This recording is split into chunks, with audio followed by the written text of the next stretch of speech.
રાખો કે આડો રાખવું પડશે.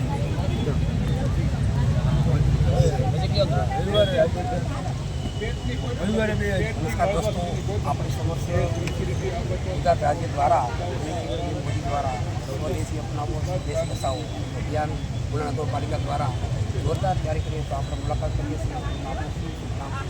સંધુભાઈ ભંડેરી મારું રાબાવટ. કેટલા સમયથી આ અમારા પ્રાકૃતિક ખેતી કરતા ખેડૂતોનો સ્ટોર છે. જે ભારત સરકારનું જે 10,000 એફપીઓની સ્કીમ છે એમાં આવેલો અમારો આ સ્ટોર છે. પહેલાં અમારો સ્ટોર ગરડા હતો અને અત્યારે ઉનામાં શિફ્ટ થયો અને 2 વર્ષ થયા. અહીંયા તમને ટોટલ મરી મસાલા, શાકભાજી, કઠોળ, બધી વસ્તુ રસોડામાં તમે જેટલું ખાવ ને એ બધી વસ્તુ અને ઔષધિઓ એ બધી 100% તમને નેચરલ અને ઓર્ગેનિક મળે 100%, જેનાથી માણસને દવાખાનાનો ખર્ચો ક્યારે પણ ન લાગે. અને આ જે આપણું જે આયોજન થયું ને તે બહુ સારું થયું, કારણ કે વોકલ ફોર લોકલ. તો આપણી જે સરકારે આ પગલું કર્યું છે એના કારણે આ બધા લોકોને એવો મેસેજ મળે કે આપણે સ્વદેશી વસ્તુ અપનાવીએ.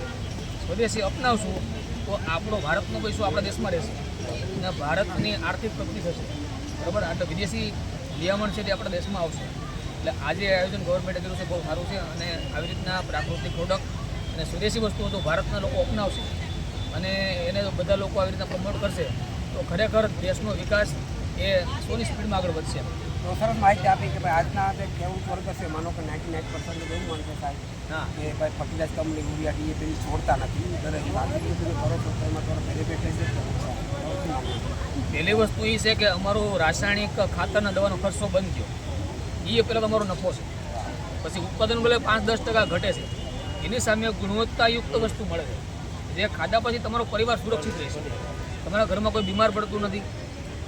એ મોટું બેનિફિટ છે ને. બાકી તમે રાસાયણિક ખેતી કરીને તમે અઢળક પૈસા કમાવશો, પણ એ કમાવેલો પૈસો તમારો છેલ્લે આખરે ક્યાં વહી જાય?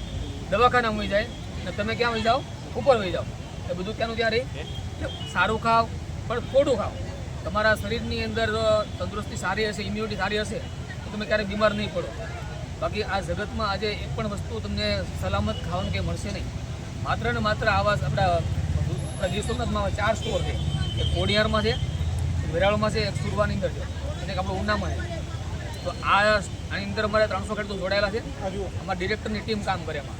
કે વેરીફાઈ ખેડૂતો હોય એની પાસેથી જ માલ લેવાનો હોય છે વર્ષોથી. કારણ કે હું 9 વર્ષથી આ ફિલ્ડમાં કામ કરું છું અને હું 9-10 વર્ષથી પ્રાકૃતિક ખેતી કરું છું. ખેડૂતોને ટ્રેનિંગ પણ આપું છું. એટલે મને ખબર છે કે કોણ ખેડૂતો પ્રાકૃતિક ખેતી કરે છે.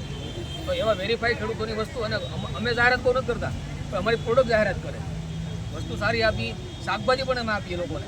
અને અમારે અહીંયા જે ઢોસા પોઈન્ટની સામે અમારો સ્ટોર છે ત્યાં ઉનાના ઘણા બધા લોકો અહીંયા લેવા માટે આવે છે અને ઉનાના લોકોનો બહુ ખરેખર સહકાર છે. અને આપણા નગરપાલિકાનો પણ આપણે ખૂબ સહકાર મળ્યો છે. તો માનવું એવું છે ભાઈ, એક કંપનીની પ્રોડક્ટ બનાવી આજની તારીખમાં તો લાખો ખર્ચો કરોડ લોકો લગાવવા પડતા હોય છે. આ બધા લોકોને ખ્યાલ છે પ્રોડક્ટ માટે. તો એટલી બધી પ્રોડક્ટ તમે કઈ રીતે બનાવો છો? આ બધા અમારા ખેડૂતો મળીને બનાવે છે. અમારી જે પ્રોડ્યુસર કંપની છે એનું કામ શું છે કે બધા ખેડૂતોને ટ્રેનિંગ આપવાનું. કોઈ ખેડૂત સિંગતેલ બનાવે છે, કોઈ હળદર બનાવે છે, કોઈ મરી મસાલા બનાવે છે, કોઈ રાગીની પ્રોડક્ટ બનાવે છે, કોઈ ધૂપબત્તી બનાવે છે, કોઈ શેમ્પૂ બનાવે છે. બધા અલગ અલગ મળીને સાથે મળીને કામ કરીએ છીએ. એટલે આ અમારી સહકારી કંપની છે. વિકાસ. હા, ખૂબ આભાર. તમે આભાર માનો.